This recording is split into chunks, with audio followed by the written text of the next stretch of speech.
യൂദായുടെ ലേഖനം ഒരു പഠനം. Part number 24. അന്ത്യകാലത്ത് അഭക്തരായ നുഴഞ്ഞുകയറ്റക്കാർക്ക് വരാൻ പോകുന്ന ദൈവിക ന്യായവിധിയുടെ ഓരോ പടികളുമായിരുന്നു നാം ചിന്തിച്ചുകൊണ്ടിരുന്നത്.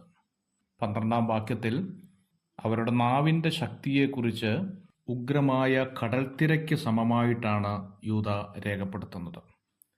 13-ാം വാക്യത്തിലേക്ക് വരുമ്പോൾ സദാകാലത്തേക്കും അന്ധതമസ് സൂക്ഷിച്ചു വച്ചിരിക്കുന്ന വക്രതയുള്ള നക്ഷത്രങ്ങൾ എന്നാണ് നുഴഞ്ഞുകയറ്റക്കാരെക്കുറിച്ച് യൂദ ഓർമ്മപ്പെടുത്തുന്നത്.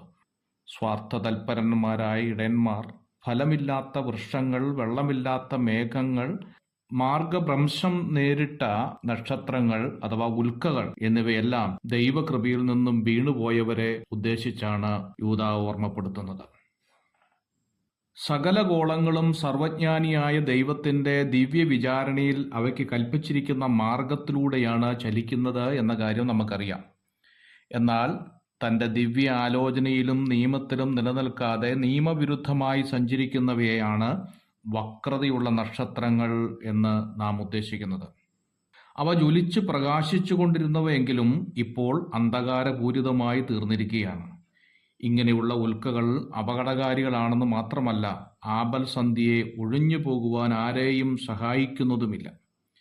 പിന്മാറിപ്പോകുന്ന ജീവിതങ്ങൾ അവിശ്വാസിയേക്കാൾ അധമന്മാരായി തീരുകയും അവരുടെ വാക്കുകൾ അർബുദ വ്യാധി പോലെ മനുഷ്യഹൃദയങ്ങളെ തിന്നുകൊണ്ടിരിക്കുന്നതുമായിരിക്കുമെന്ന് 2 തിമോഥെയോസ് 2-ാം അധ്യായത്തിന്റെ 17-ാം വാക്യത്തിൽ പൗലോസ് ഓർമ്മപ്പെടുത്തുന്നുണ്ട്.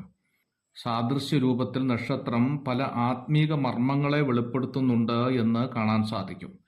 യാക്കോബിൽ നിന്നും ഒരു നക്ഷത്രം ഉദിക്കുമെന്ന് സംഖ്യാപുസ്തകം 24-ാം അധ്യായത്തിന്റെ 17-ാം വാക്യത്തിൽ കാണുന്നുണ്ട്.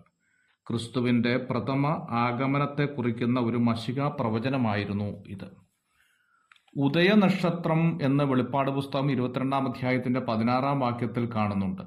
ലോകത്തിന്റെ പ്രകാശമായ ക്രിസ്തുവിന്റെ ഒരു നാമവും ഉദയനക്ഷത്രം ഉദിക്കും എന്നുള്ളത് കർത്താവിന്റെ പുനരാഗമനത്തെയുമാണ് കാണിക്കുന്നത്. 2 പത്രോസ് 1-ാം അധ്യായത്തിന്റെ 19-ാം വാക്യം.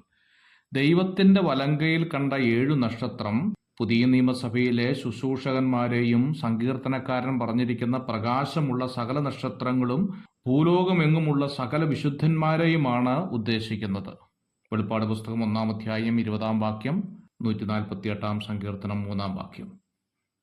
ക്രിസ്തുവിന്റെ ജനനത്തിങ്കൽ കിഴക്കുനിന്ന് വിദ്വാൻമാർ വഴികാട്ടിയതായി മത്തായിയുടെ സുവിശേഷം 2-ാം അധ്യായത്തിൽ നാം കാണുന്നുണ്ട്. ഓരോ പുതിയ നിയമ വിശ്വാസിയും തങ്ങളുടെ പ്രകാശത്തിലും ചൈതന്യധാരയിലും മറ്റുള്ളവരെ ക്രിസ്തുവിലേക്ക് ആനയിക്കുന്നവരായിരിക്കണമെന്ന് ദൈവം ആഗ്രഹിക്കുന്നു. മാർഗഭ്രംശം നേരിട്ട നക്ഷത്രങ്ങൾ നിരവധി ആത്മിക പാഠം നമ്മെ പഠിപ്പിക്കുന്നുണ്ട്. ജീവിതത്തിന്റെ ഒരു നല്ല ഭാഗം ശക്തമായിരുന്നതുകൊണ്ട് അന്ത്യവും ശോഭനമായിരിക്കണം എന്നില്ല. ഒരിക്കൽ ദാവീദ് രാജാവ് ചോദിച്ചു, ഇസ്രയേലിന്റെ വീരസന്താനങ്ങളായിരുന്ന ശക്തന്മാരായ വീരന്മാർ പട്ടുപോയതെങ്ങനെ എന്ന്. ഒരിക്കൽ നക്ഷത്ര സമാനം ശോഭിച്ചിരുന്നവർ, പ്രസംഗവേദിയിൽ വീര്യത്തോടെ നിന്നവർ പലരും ഉറക്കെ പറഞ്ഞ സത്യത്തിന്റെ മുമ്പിൽ പരാജിതരായി തീർന്നുപോയ കാഴ്ച എത്രയോ ചരിത്രം നമ്മുടെ കൺമുമ്പിൽ കാണുന്നുണ്ട്. കനകം മൂലം, കാമിനി മൂലം ശൂന്യതയിലേക്ക് മാർഗം വിട്ടുപോകുന്നവരെ കാണുമ്പോൾ ആരാണ് അന്തം വിട്ടുപോകാത്തത്? നക്ഷത്രങ്ങൾക്ക് ഭ്രംശം സംഭവിച്ചു എന്ന് മാത്രമല്ല, അവയ്ക്കായി സദാകാലത്തേക്കും അന്ധതമസ് സൂക്ഷിച്ച് വച്ചിരിക്കുന്നു എന്ന സത്യം കൂടി നാം ഓർക്കേണ്ടതായിട്ടുണ്ട്.